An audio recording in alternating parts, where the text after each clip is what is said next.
여러분, 이제 나이 40 혹은 50이 넘어가자 최근 들어 부쩍 나이든 티가 난다는 생각에 운동과 식단, 자기관리 등 건강과 노화에 대한 여러가지 정보에 관심이 늘어나고 계신 건 아닌가요? 하지만 건강을 챙기고 노화를 막기 위해 제일 먼저 해야 하는 운동은 따로 있습니다. 여러분이 몰랐던 집안에 있는 이 두 가지, 영화에서 잔인하게 사람을 물며 전염되는 좀비와 인간을 철저하게 망가뜨리는 마약부터 먼저 버리세요. 지금 바로 알려드립니다.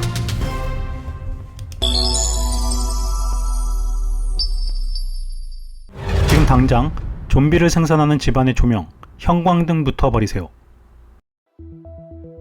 늦은 저녁, 여러분의 집을 비추고 있는 조명은 무슨 색인가요? 여러분이 사시는 주택이나 아파트 밖을 보면 가정집 대부분의 조명은 백색광이 제일 많고 틈틈이 황색으로 되어 있는 집들도 보이며 드물게 실내의 불은 꺼져 있고 파란불이나 기타 색상이 노출되는 조명등으로 볼 수 있습니다. 그런데 이 집안을 비추는 조명 중에 인공 백색광과 밝은 청색광은 건강에 치명적이라 할 정도로 좋지 않습니다. 특히 이 중 우리가 컴퓨터나 핸드폰을 사용하며 보고 있는 청색광은 쓰레기 조명이라 할 만큼 건강에 안 좋으며 당신의 노화를 앞당깁니다. 백색광도 그렇지만 특히나 이 청색광의 경우 조명으로 인해 내 몸 안에 좀비를 생산하게 되는 결정적인 요인이 됩니다. 집안의 인공 조명인 LED와 소형 형광등에는 자연의 햇빛에서 나오는 자외선과 적색광이 없고 청색광의 강도가 높아 몸에 악영향을 끼치게 된다는 사실을 알고 계시나요? 방탄커피를 창시 유행시킨 미국의 유명 바이오해커이자 생명공학 활동가인 데이브 아스프리가 자신의 몸을 마루타로 사용하여 20년 이상 연구한 결과에 의하면 이러한 인공 청색광이 우리 몸에 계속 노출되면 뇌에 자야 할 시간을 알려주는 호르몬인 멜라토닌의 생산을 억제하고 수면의 질을 떨어뜨림과 동시에 수면을 방해하여 암 발생 위험을 높이게 됩니다. 또 신체의 포도당 농도가 높아지면서 혈당이 높아지고 인슐린 저항성이 증가됩니다. 특히 밤에 핸드폰을 보며 노출되는 청색광은 눈에 있는 우리 몸의 기능을 조절하고 관리하는 공장인 미토콘드리아에 부담을 줍니다. 그런데 공장이 움직이면 매연이 생기는 것처럼 이 미토콘드리아에서도 자연스럽게 매연이 발생하는데 이 매연이 바로 활성산소입니다. 그런데 공장에 많은 무리가 가면 매연은 평상시보다 과다하게 많이 나오겠죠.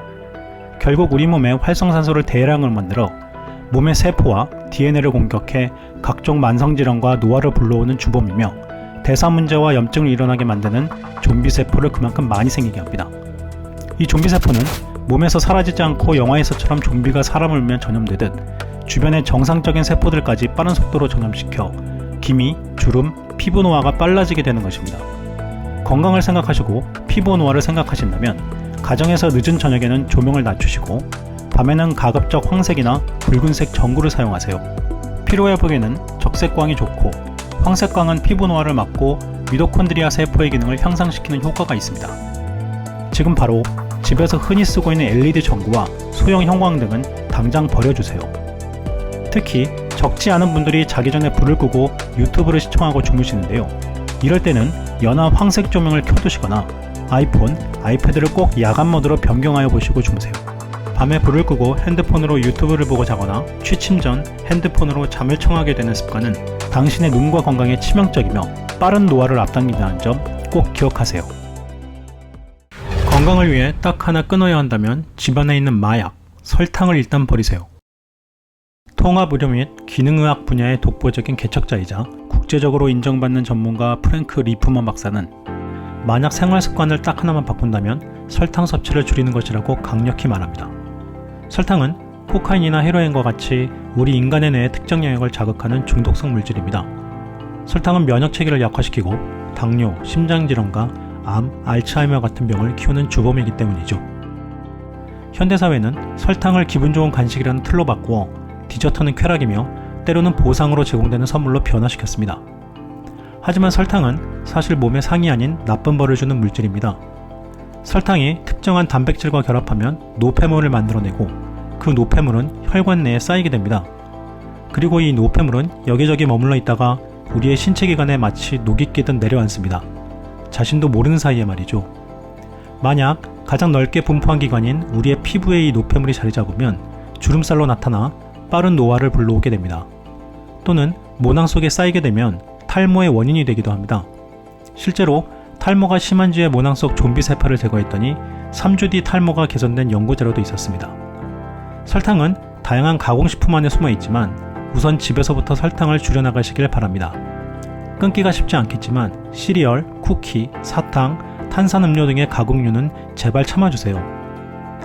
가정에서 사용하는 설탕은 지금 바로 버리시고 천연 감미료인 스테비아나 나황가를 사용하시거나 설탕의 5분의 1인 그린스위트 등으로 대체하시길 권장드립니다. 설탕은 여러분의 미각을 중독시켜 끊임없이 설탕을 갈망하게 만드는 마치 코카인이나 헤로인처럼 뇌의 특정 영역을 자극하는 중독성 물질인 마약과 같다는 것 잊지 마세요. 오늘 알려드린 집에서 버려야 할 2가지 이해가 가셨나요? 물론 지금 당장 집안의 조명을 바꾸거나 설탕을 끊으라는 말씀은 아닙니다. 이제 우리 몸에 이런 악영향을 끼치는 것을 알게 되셨다면 지금부터라도 조금씩 조명도 설탕도 건강에 이롭게 바꾸시어 환경과 식습관에 변화를 주시면서 실천해 보시기를 바랄게요. 남들보다 조금 더 빠른 실천이 건강을 지키고 노화를 막아 남들보다 더 젊게 사는 행복을 누릴 수 있다는 점 기억하세요. 오늘 정보가 유용하셨다면 구독, 좋아요, 알림 설정 부탁드리고 더 궁금하신 사항 있으시면 댓글 남겨주세요. 이상 450라이프였습니다. 감사합니다.